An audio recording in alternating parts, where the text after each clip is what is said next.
Good morning, class. Today we are going to continue chapter number 3, tissues. In this class, we are going to learn animal tissues. Yeah, animal tissues. As the name indicates, tissues are a group of cells which perform similar function. Animal tissues. Just imagine our body. What type of tissues we possess in our body? There are four types of tissues present in our body. Those are epithelial tissue, connective tissue, muscular tissue or muscle tissue, and neural tissue. First, let's discuss about epithelial tissue. Just check your skin. The outermost layer of your body is covered by skin, right? So the outermost layer is wherever it is, either it may be skin or your cheek or nose, wherever you see in your body, the outermost layer will be epithelial tissue. Outermost layer is covered by epithelial tissue. It is a thin in nature. This tissue is very thin, productive, and continuous sheet of cells. Just imagine the tissue is flat and thin and it is continuous without any intercellular spaces. There is no space between the cells. It covers the surface of the body. What is the function of epithelial tissue? It covers the surface of the body and also lines the various body cavities. Within our body, there is a cavities. There are so many cavities, right? All these cavities are lined by epithelial tissue. And also internal organs like kidneys, lungs, all other organs are covered by the outermost layer will be covered by which tissue? Epithelial tissue. And also blood vessels. Look at your blood vessel. The outermost layer will be again epithelial tissue. One of the example here I'm giving, outermost layer of a skin. Next, how they look like, as I told you already, it is flat. The cells are cubical in shape, or some in few places they are columnar or cylindrical shape, fit together without any intercellular spaces.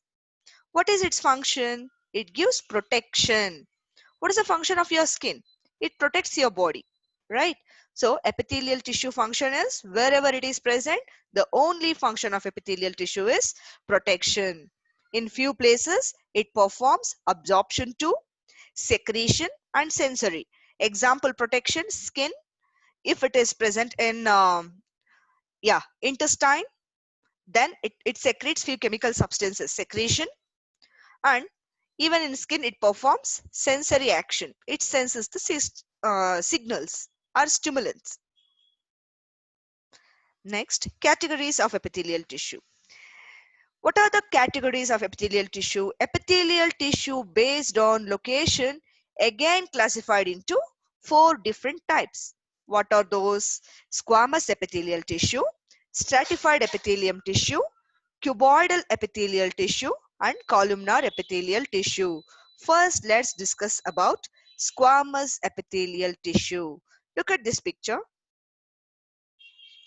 Yeah, this one. This is very flat in nature. Simple squamous. See the thickness is very less. Here, cells are thin as well as flat with prominent nuclei. I repeat, categories of epithelial tissues are squamous epithelial tissue, stratified, cuboidal, and columnar. Let's study about squamous epithelial tissue first. Look at this picture. This tissue is very flat in nature and thin with prominent nuclei. You can see nucleus properly. And these cells are tightly packed without any intercellular spaces. Where we can find these tissues? Lining of the mouth, nasal cavities, blood and lymph vessels. What is its function? It protects underlying parts from mechanical injury. Protection. Not only mechanical injury, even from germs, harmful chemicals, drying up. This is about simple squamous epithelial tissue. Next, stratified. This is the one. This is stratified epithelial tissue. Strata in the sense many layers. Here the tissue is very thick in nature. It is found in skin and cornea in the eyeball. It is composed of several layers of same or different kinds of cells. That is why it is called strata or stratified epithelium. Next, cuboidal epithelium. Look at this picture. Cube. The cells are cubical in shape. It is found in ducts or tubes. Where we have ducts in our body, salivary duct, kidney duct or kidney tubules. Yeah, cuboidal epithelium is found in some parts of kidney tubules and in some glandular ducts. Example, salivary glands and pancreatic duct too. Ducts, totally pipe-like structures. Wherever we can see pipe-like structures, there, there we can see cuboidal epithelial tissue. Next, columnar. Yeah, this is the one. Columnar epithelial tissue. As the name indicates, the cells are column-shaped or cylindrical shaped, tall in size. See here, the cells are tall in shape as well as size. What is its function? They are generally found in inner lining of stomach and intestine. Where they are located? Stomach and intestine. In stomach and intestine, the cells are elongated and columnar in nature, called columnar epithelial tissue. What is its function? Let us see now.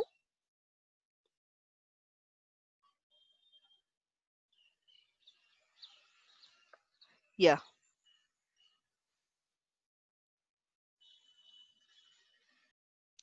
its function is secretion as well as absorption. The cells secrete few chemical substances and also absorbs nutrients during digestion.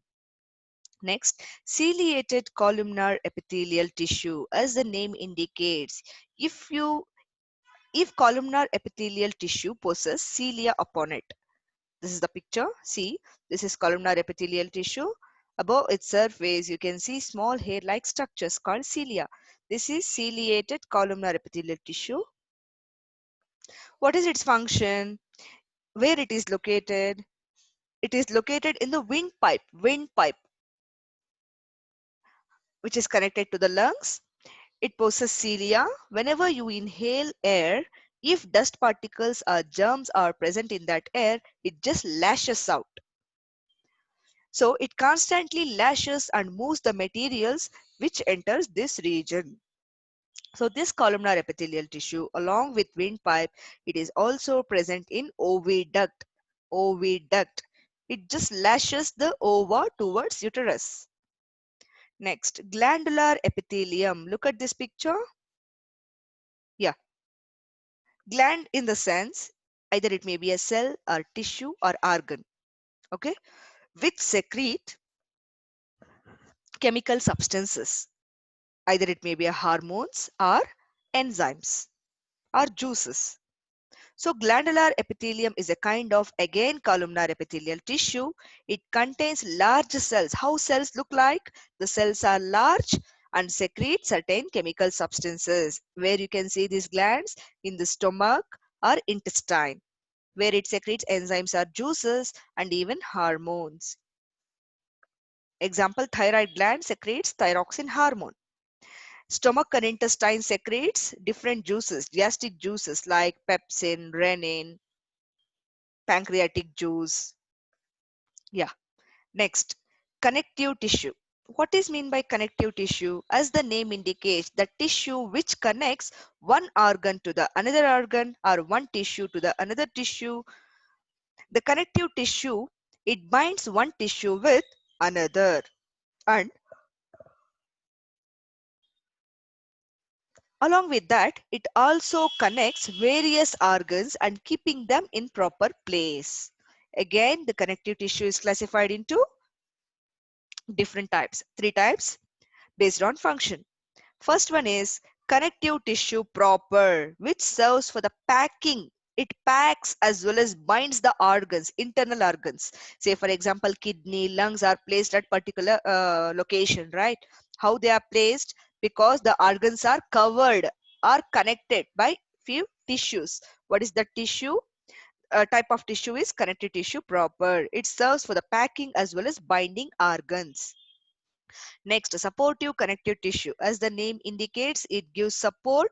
Example, bones and cartilages in your body give support to your body. Next, fluid connective tissue. The tissue which is fluid in nature. What is the tissue? One is blood, another one is lymph. First, let's discuss about connective tissue proper. It is divided into three subcategories. One of its category is areolar tissue. It is widely spread throughout the body, occurs beneath the epidermis. As I told you already, the outermost layer of the skin is epidermis. Below the epidermis, you can see areolar tissue. What is its function? And along with skin, it is also present below epithelial tissue in kidney as well as eyeball. So next to the epithelial tissue, areolar tissue is present in different locations. What is its function? It provides insulation for retaining the body heat. It is about actually adipose tissue. I repeat again. Areolar tissue, it is widely spread and occurs beneath the epidermis of the skin. It is present only below the skin and it makes the skin elastic. I repeat, areolar tissue function is it provides elasticity. See, it provides elasticity to your skin. What is the function of areolar tissue? Where it is located?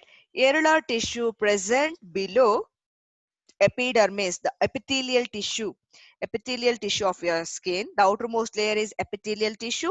Below the epithelial tissue, you can see areolar tissue. What is its function? It provides elasticity to your skin and helps to withstand pulling strain. You doesn't feel any pain, pulling strain. Next, adipose tissue. Next to the areolar tissue, you can see adipose tissue. First is epithelial tissue. Next to that, areolar tissue. After that, you can see adipose tissue. What is its function, adipose tissue? It stores fat. It also performs, it acts like a padding under the skin. See, it is very thick. Why it is skin is very thick? Due to the presence of adipose tissue. Adipose tissue is also present not only below the skin, even you can see in the eyeball, and also kidneys. That is why it is fluffy in nature. Fluffy or just looks like a swelling. Okay, see your eyeball is very fleshy. Why? Due to the presence of adipose tissue. Even the kidney. What is its major function, adipose tissue? Those who have more adipose tissue in their body, they don't feel any cold during winter season or during monsoon season. Why? Due to the presence of adipose tissue. It gives insulation for retaining body's heat. It stores the fat, thereby it provides insulation to the body and it also retains the heat. Next, fibrous connective tissue. The third type of connective tissue is fibrous connective tissue. As the name indicates, fiber in the sense a cell which is elongated in nature and narrow.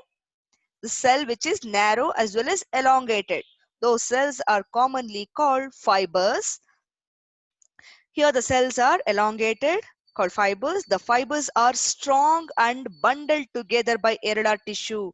All these fibers together, just like a thread, they are bundled together by areolar tissue again. It packs the fibers. After the formation of bundle, now it is called tendon. What is tendon? Tendon is a combination. It's a combination of fibers along with areolar tissue. What is its major function? Tendons. It connects muscle to your bone. How your biceps, triceps, all muscles are connected to the bone with the help of tendons. Tendons attaches muscles to the bone and ligaments. Ligaments also formed by fibrous connective tissue along with areolar tissue. Ligaments connects bone to the bone. See, you can see one bone here, another bone here. Both the bones are connected together by ligaments. So here in this joint we can see, in all joints we can see ligaments. Tendons attaches muscles to the bone, whereas ligaments attaches bone to bone. Here you can see ligament, here you can see tendons.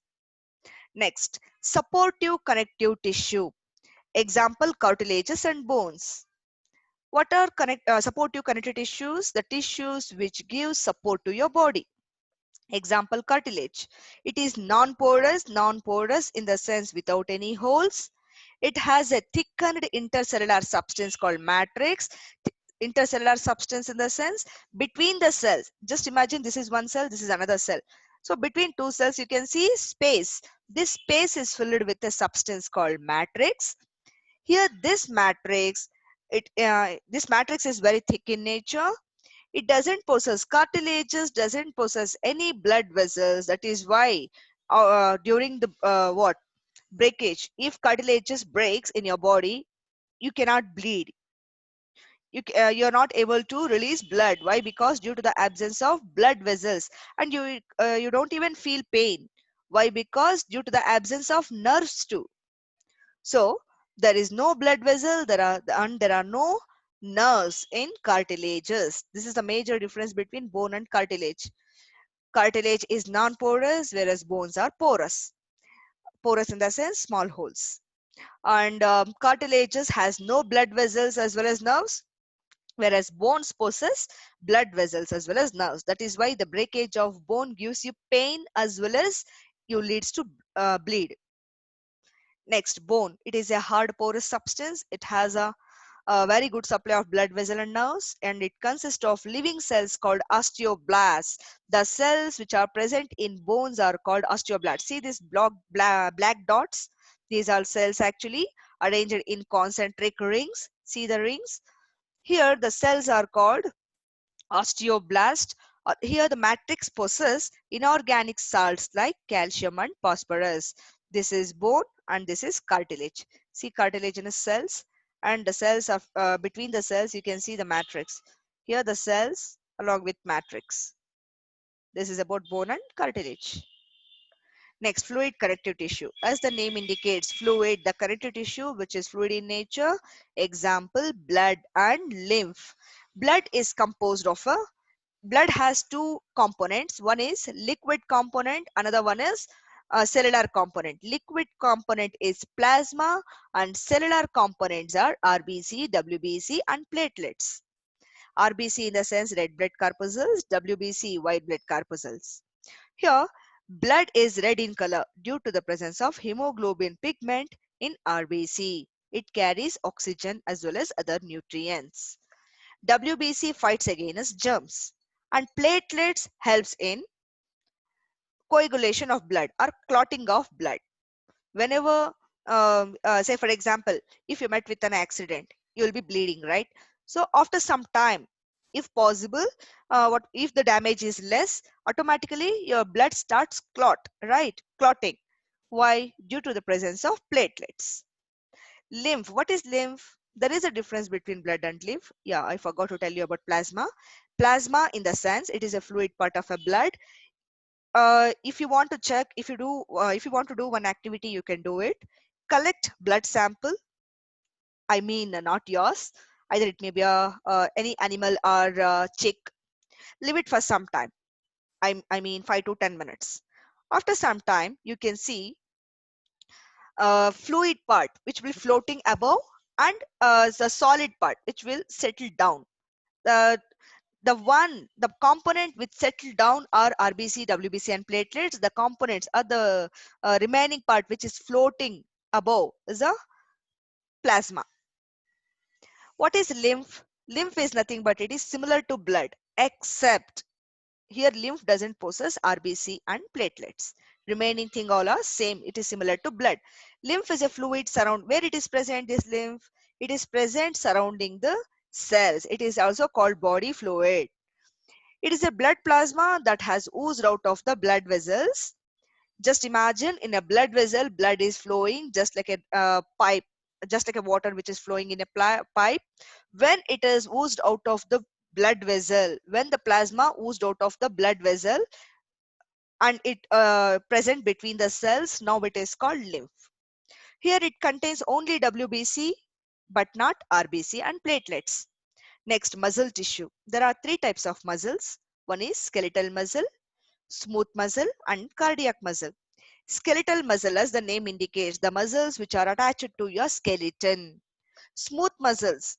First, let's discuss about skeletal muscle. Skeletal muscle attaches to the skeleton. How they look like? Look at this picture. Here you can see cross bands or lines or stripes. That is why they are called striated muscles.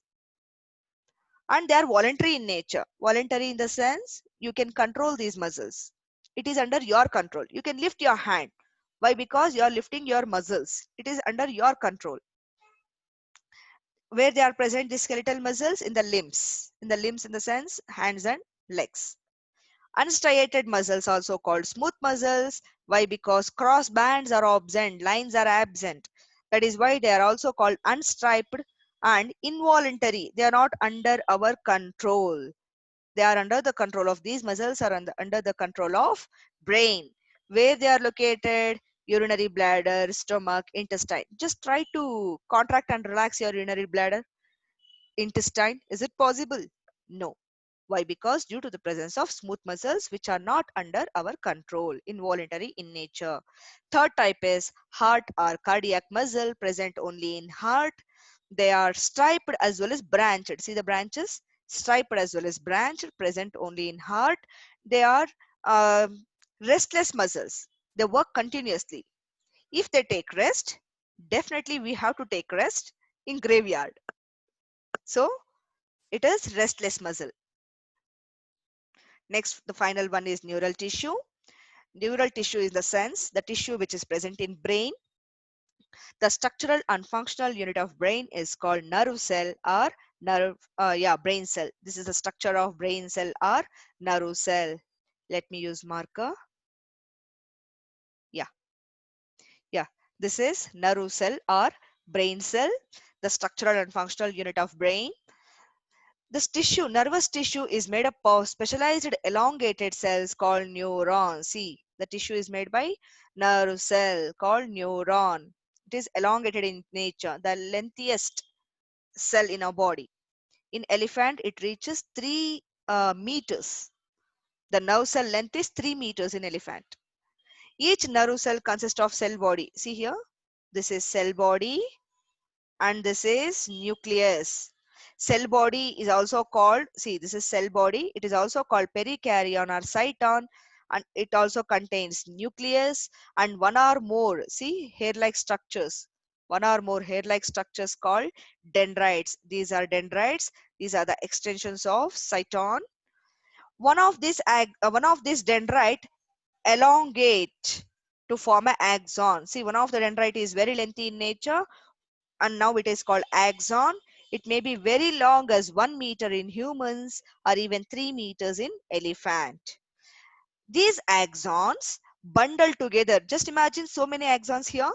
These axons bundle together to form a nerve. What is nerve? A group of axons, but not cytons or this structure. Only the bundle of axon called nerve. The nerve tissue is concerned with the perception and response of the animals. What is its major function? Here dendrites receive signals. Just imagine there is a hot plate. If you touch, immediately you can take your hand back. How? Why? Because here you have neurons are not only present in your brain, neurons are even present throughout your body. Best example, see here, when you touch a hot plate, your skin receives signals and send this signal towards through the motor nerves. It reaches the dendrites. Dendrites receives the signal and it sends the signal towards nucleus or cyton. From the cyton, signal passed towards the axon and then nerve endings. These are called nerve endings. These nerve endings are axon terminals present on the surface of muscle, and it gives signal to your muscle to take your hand back. It will take a fraction of seconds to do this work. This is about nerve cell. What is its function? Perception, mean perception in the sense receive signal, and also response, gives response in animals. Not only in animals, in animals. This is about animal tissue. Thank you, children.